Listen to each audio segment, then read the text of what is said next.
Hello, my name is Sarah, and I'm going to talk through the new node-to-line measure mode added in Oasys Primer version 20.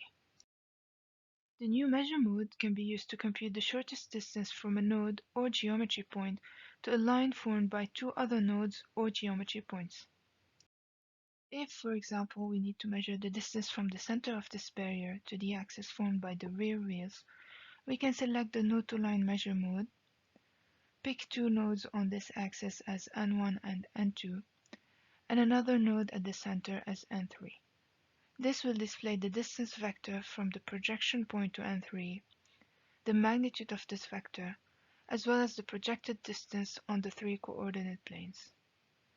Another option to select the nodes would be to type in the node ID or use the standard pop-up option. The three nodes do not have to originate from the same model. Thank you.